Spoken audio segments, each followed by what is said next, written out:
All right, so this episode coming up is very interesting. It's on ADHD and selective memories. All right, so ADHD can affect memory, but it usually affects how information is encoded and retrieved, rather than causing the true loss of memories. They can make it seem like someone has selective memory, which they are actually not. So here's how ADHD can contribute to this. Attention during encoding.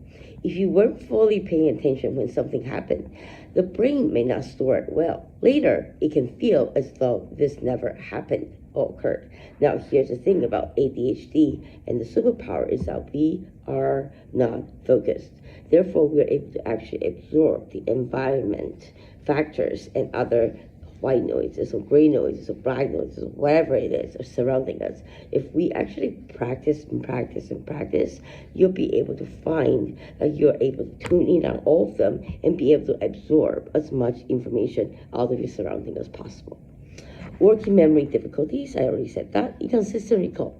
Someone with ADHD, especially with PTSD, may remember information that is highly interesting or emotionally significant in great detail, but struggle to recall routine or less engaging information. Definitely the less engaging information for ADHD.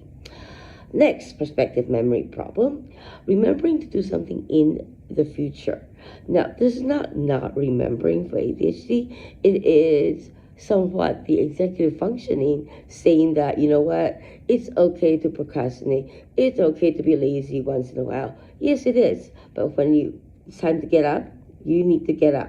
And using some of the positive memories, selective memories you have can contribute to that motivation a little bit. And that's what I'm trying. The pattern can sometimes be mistaken as selective memory, but it's generally related to differences in attention and executive functioning, or I just said that, rather than intentionally remembering some things and not the other. It is also important to know that selective memory can have other causes, including stress or sleep deprivation, nightmares, anxiety, depression, PTSD, where traumatic memories may be intrusive, while other memories are harder to access. Certain medications or substances, as well as neurological condition. So, if you're noting a large gaps in memory, forgetting important life events or memory problems, you might have dementia. Or you might not have enough dopamine. Anyways, it's important to discuss this with a healthcare professional, and those symptoms are not explained by ADHD alone. So, remembering some events very clearly while others seem completely missing can happen for several reasons, and ADHD is only one of the contributors, and most likely it does not happen because of it. Now, however, if you're describing PTSD, where the brain may have difficulty accessing parts of traumatic or stressful experiences, it's very different than with ADHD. Compounding ADHD with PTSD is extremely difficult, very difficult for me to deal with as well. Significant psychological stress or dissociation sometimes occur, not dissociation, but psychological stress. Deep sleep deprivation for sure. Certain medications and substances not working as well, like methylphenidate, instead of using for work or for, making educational videos for you guys, and, everything is used to calm my panic attack down. And I'm underdosing for it, which is also not good either. So, and other neurological condition affecting memory, obviously I don't have that. So, from the conversation that we have, for the past episode, I know that we mentioned PTSD. People with PTSD can experience both intrusive memories of certain events and difficulty recalling other aspects of some period. This pattern differs from the typical memory difficulty seen in ADHD.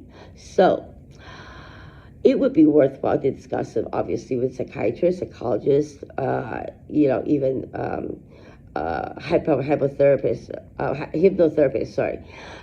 or a neurologist. And I'm talking about like real hypnotherapists, not like boom, and you start becoming like a monkey.